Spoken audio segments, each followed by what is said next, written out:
Hello there, welcome back to Heretics and Heroes. Today I have for you a hobby project where we're going to be taking a look at a classic Imperial Guard unit, the venerable Leman Russ battle tank. Can you spot what is wrong with this tank? That's right, it is missing sponsons. Now, building your Leman Russes without sponsons has actually historically been a popular way of building them, either to save points costs on the sponsons themselves, or just because people didn't necessarily like the aesthetics of them. But now it's 10th edition, and if you're not taking sponsons, you're basically doing it wrong because all war gear is free. So what do you do if you, like me, have a Leman Russ with no sponsons? If you still have them on the sprue, of course you could just go build them now. But this is more for people who don't have them anymore or never had them to begin with. This tank right here, I got it off of eBay and it didn't come with sponsons. So I gotta find a workaround, and I did. Using some spare parts that I had lying around, I actually figured out a way to build a Pintle mounted twin heavy bolter to take the place of two heavy bolter sponsons. Now, of course, this method is not going to get you the strongest weapons available for the sponsons like multi-meltas or plasma cannons, but I actually do think that heavy bolters are pretty good this edition.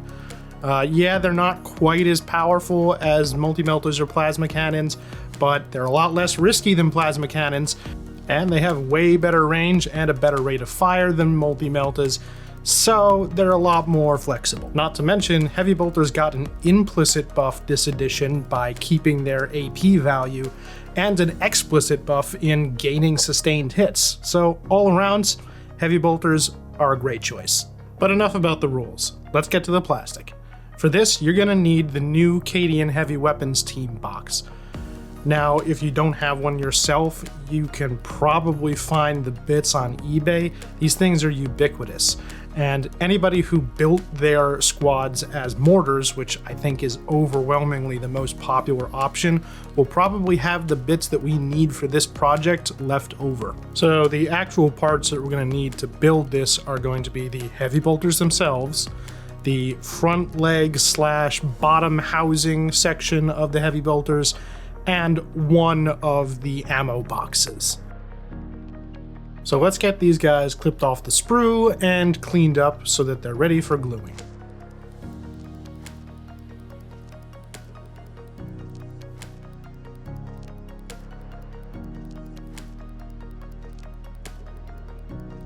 And now that that's all done, we can actually put them together.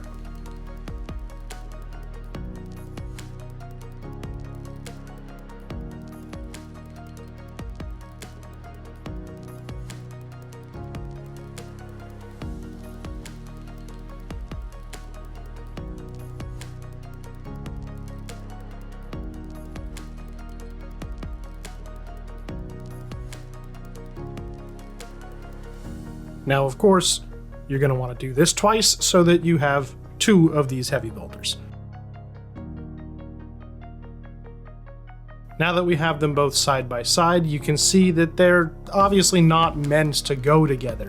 They have all their little bits and details that are going to prevent them from fitting flush. So we're going to just clip and file all of that off on the sides that are meant to touch each other so that we can create a nice, clean, twin heavy bolter.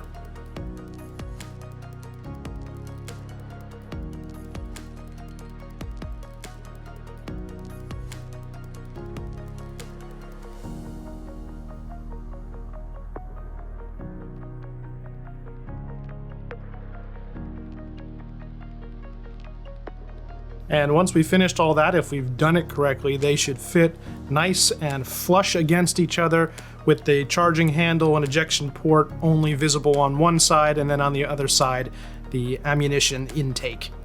Once you're satisfied with how they fit together, go ahead and just glue them.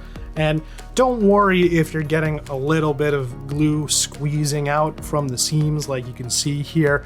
Just don't touch it and let it dry. If you touch it now, you're gonna get a whole stringy mess of melted plastic. But once it's dry, you'll be able to scrape it and get it looking nice and neat. Now we're on to the additional bits that we're going to be using here.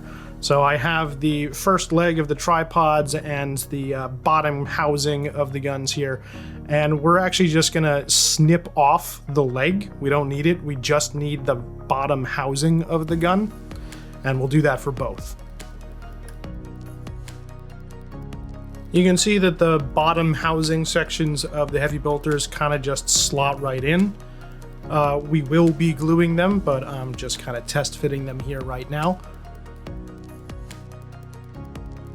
And the ammo box will also just fit right on the side like there. So let's get this actually fully glued up.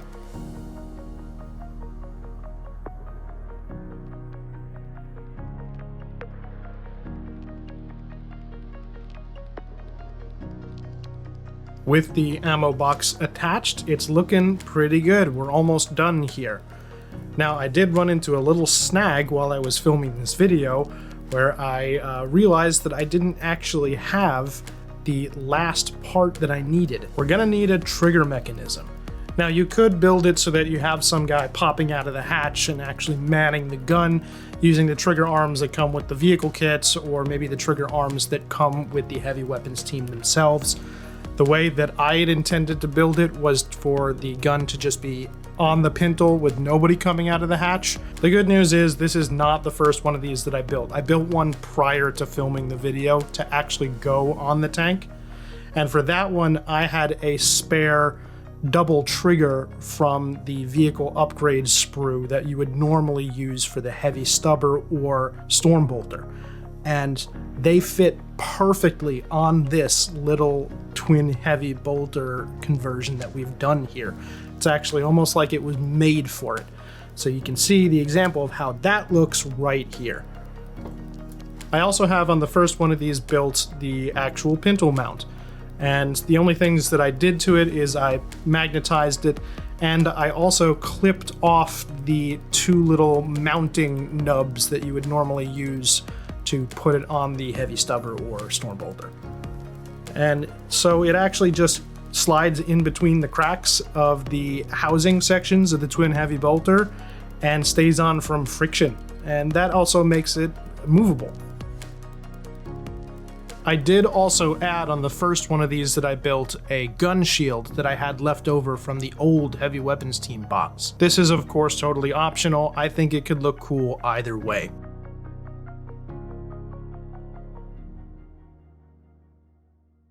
Now let's see how it looks on the tank. I think it looks pretty rad.